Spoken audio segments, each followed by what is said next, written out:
Hey, what's up, Crypto Universe? It's me, Eugene Teng. You're watching Rock the Block Live Daily News. Bitcoin prices are inching past to $6,400 again.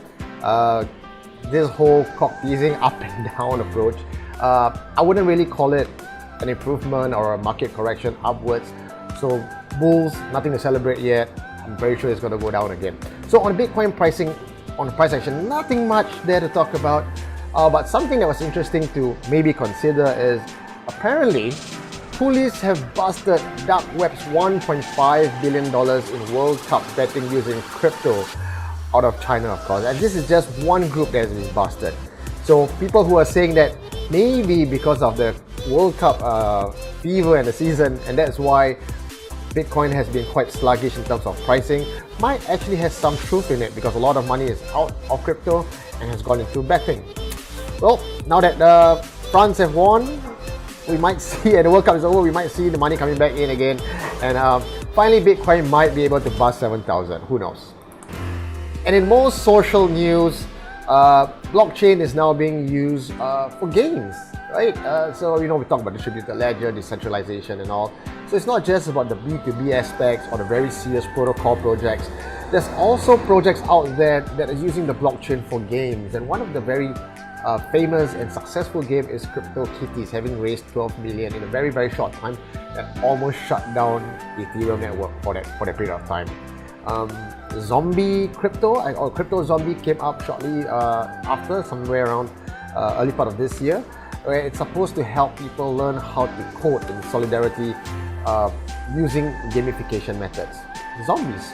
Also, in the latest game news regarding blockchain, Grandmaster of this game called Go, which is a Chinese game, very complicated, in fact it's more complicated than chess, have declared, or rather the Grandmaster, his name is Lee Sedor, who is famous as for one of the youngest Go player, Go champion in fact, and only to have lost out to AlphaGo, which is a Google AI Go playing machine. So he lost to that and he became famous. And also he's creating a Go game on the blockchain that allows fans, amateurs and everyone pretty much to come in and learn the game and be rewarded. So is this the trend that we are seeing now, where more games are going to be on the blockchain? Well, it's interesting to think about. In fact, Hashrush was one of the very first game on blockchain that I interviewed early last year. So I'm going to put a link below for you to check them out. They're still around. They're still talking about collectible cards. They're still doing mining. So it's one of the better projects that have very, very interesting mechanics to allow you to enjoy blockchain without knowing anything about blockchain.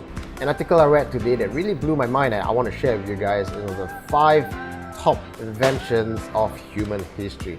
The first is the Gutenberg press, founded by a German blacksmith named Johannes Gutenberg, which began working on the Gutenberg press that paved the way for mass print production.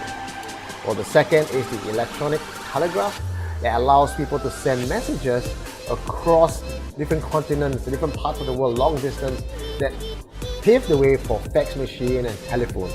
And all these 2 inventions, if you notice, have a certain trend about it. It's all about sharing of information and knowledge. The third is the radio, wireless transmission, first founded by a Guglielmo Marconi. And this was founded in 1901, where he was able to send messages across the Atlantic to anyone with a wireless device that's able to tap on it. And this was the first, I would say, almost distributed, decentralized way of sending out information, because anybody with the device can then tap in on the information and sort of receive this transmission. First, it was used to broadcast news of war, and then for entertainment. And as we know now, radio is used for all sorts of content. Then, of course, the internet came out in the 1960s, but again, it was not till the 90s that was really adopted by the mass market. So previously, it was all by huge computational network holders, even used in military. But as we know now, internet is able to change the landscape of the entire industry by making information free and fast. And in fact, if you want to find out information on accidents or news or world coverage, the internet is probably a faster bet than the radio these days. And the fifth invention that is touted to be the most groundbreaking and revolutionary, along with the rest of the four that I just mentioned, is the discovery of blockchain. Crypto was first discovered in 1980s, but it was not till 2008 that it finally took off and sort of created a new form of currency that what we are seeing now with Bitcoin.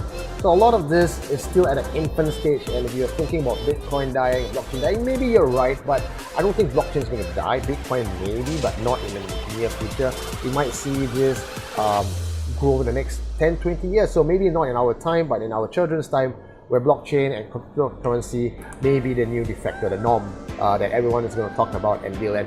Fiat currency, the money in your wallet, that could be a thing of the past. So that's all I have for you today in Rock the Block Daily News. My name is Eugene Tay, and I'll see you guys tomorrow for more blockchain and crypto news coverage.